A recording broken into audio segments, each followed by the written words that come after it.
The Tesla Model Y is the best-selling EV and the 5th best-selling vehicle in the UK, and for good reason. And now we've got the new Tesla Model Y. No, it's not called the Juniper.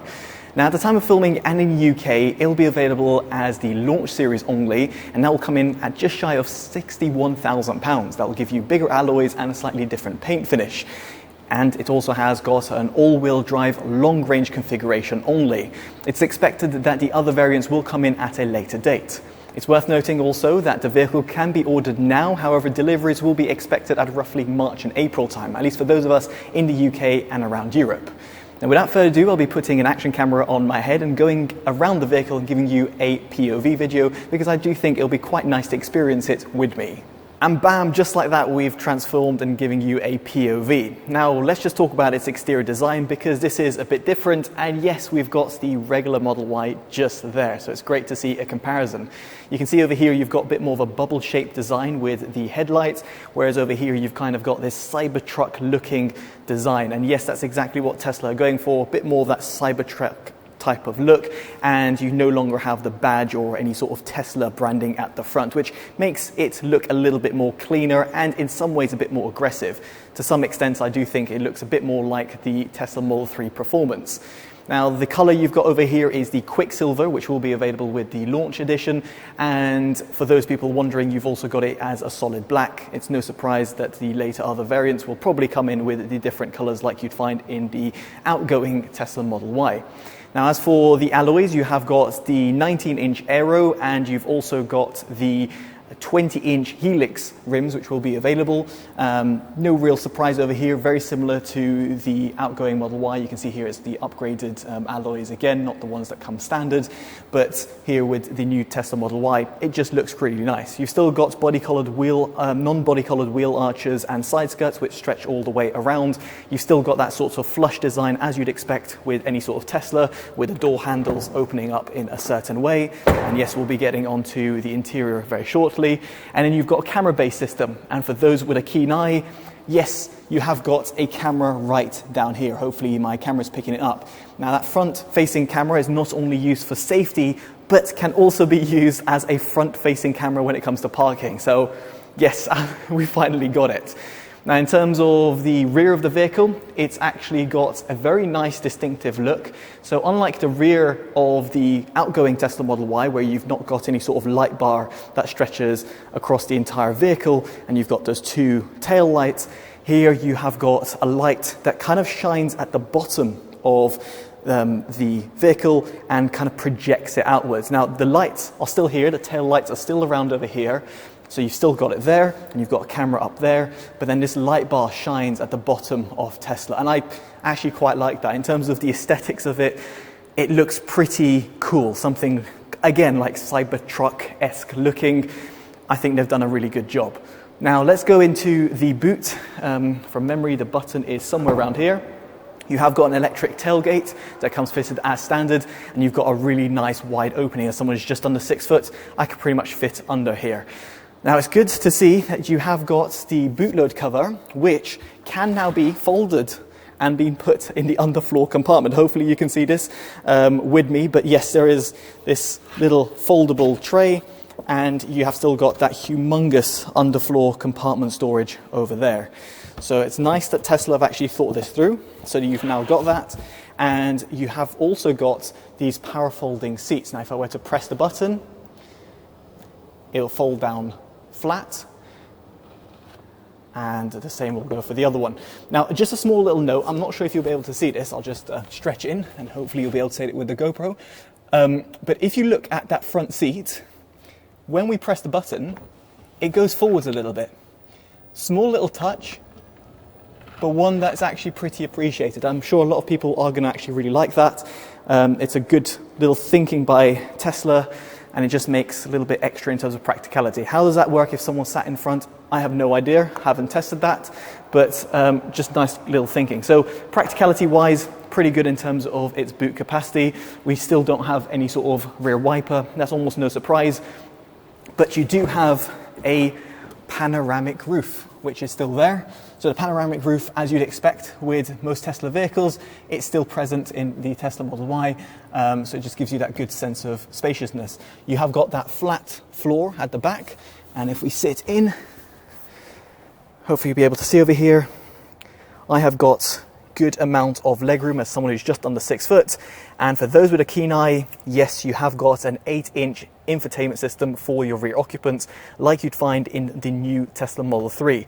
You've got 2 USB Type-C ports at the bottom, and you've got a little bit of opening over here, means that the rear middle occupant won't be left that uncomfortable either. So yet again, good thinking by the manufacturer. As for headroom, I've got no problems whatsoever. As someone who's just under 6 foot, you'll just have to take my word for it, but I've got plenty of room, especially when I'm sat in the rear outer seats. Now, another little point to make is the outer seats and also the front 2 seats are ventilated and heated as standard, so great to see. Now, for those people wondering, you have got a left-hand drive right now, but in the UK it will be available as a right-hand drive, as you would be able to see in the outgoing Model Y. So don't fret, it's not like the Model S. You will have a right-hand drive vehicle. It is just this one has come from abroad, so we don't have that. Now, in terms of speakers, there are 16 speakers which are going to be dotted around the cabin. Tesla have said it's kind of got an invisible design, although it's still present at the rear. You can definitely see it there. And there's a subwoofer as well. So 16 speakers and a subwoofer according to the manufacturer. And you can see over here, you can still see that, but then this design looks a little bit different. Now, there's a bit more aluminium in the new Tesla Model Y, which is certainly appreciated and just gives you that extra sense of quality. You've got door bins which are lined in fabric, which prevents any sort of loose change or keys from rattling about, and you have got electronically controlled seats both for the passenger and the driver, which is great to see.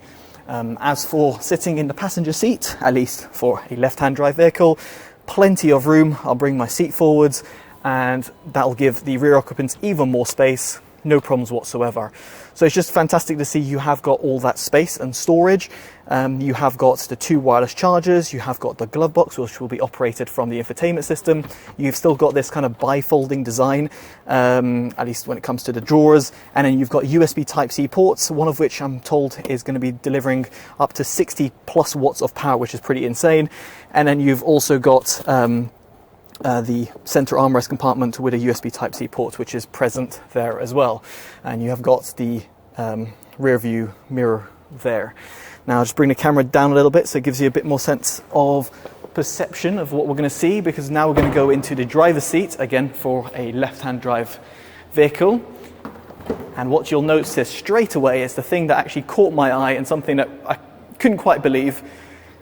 Ladies and gentlemen, we have got a stalk. Yes, we've got a stalk in a modern Tesla vehicle, and that to me is quite intriguing, because Tesla have all gone for having a vehicle that is a bit more, well, minimalist, but yet with the Model Y, they've gone for something that still has a stalk.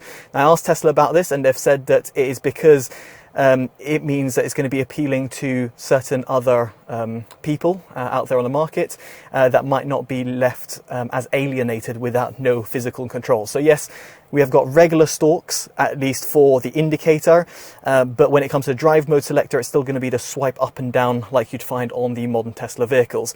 You still have these buttons, hopefully you can see this. You've still got these buttons over here that you can press. So for example, this one will activate the cameras, and yes, you can see over here you've got the front camera and then a rear one, just like that. So that is really good to see that not only can you activate the cameras, but you've still got that traditional stalk. I can't quite stress that enough. Now you've got this light bar that stretches around the vehicle. You've got speakers that are positioned just between you and the windscreen. In terms of the driving position, it's still really nice. You still sit pretty high up. You've got a good visibility towards the front, despite actually pretty chunky A-pillars. And in terms of visibility at the rear, well, it's unsurprisingly a little bit more limited, but thankfully you have got those fantastic cameras. Now, in terms of safety, it is presumed that this will get 5 stars via Euro NCAP, because it's technically even more safe than the previous generation model. However, it's not been tested by any of the crash agencies, at least not at the time of filming. Now, another thing you should want to know is that the vehicle is supposedly 20% quieter in comparison to the outgoing model, and that is just due to the materials that have been used and the insulating material as well, which is just great. So that means that in terms of road noise, in terms of how the dampers will work, it should technically be even better. So I like the fact that Tesla have thought about that and have kind of copied the Model 3 in some respects, but are still actually appealing to a slightly different market because they've got that indicator stalk. Now, other things that you should know are the performance figures. Now, the manufacturer claims that this all-wheel drive model, the launch edition model, will get a 0 to 60 time in 4.1 seconds, has a top speed of 125 miles an hour, and has got a quoted range of 353 miles in comparison to the outgoing model, which sits at 331 miles. This is because of better aerodynamics, as you can see potentially from the silhouette over here versus the outgoing model. And therefore means that it's 22% more efficient. It will have 250 kilowatts of charging speed, so that would be good for the V2 and V3 superchargers. And the vehicle itself has got a slightly lower front end in comparison to the outgoing model. Hopefully you can see this via my action camera, that the vehicle looks a little bit higher over here. And if I compare that to over here, hopefully you can see again, just looking up and down, so hopefully you can see that it's got that slightly lower front end. In terms of boot capacity, the manufacturer claims 2,138 litres, but there is still no head-up display or instrument cluster, as you might have been able to see. And other than that, the vehicle itself is pretty self-explanatory. Now, the most important element of it will be to actually take this on the road and see how efficient it is and how does it compare to the outgoing Tesla Model Y.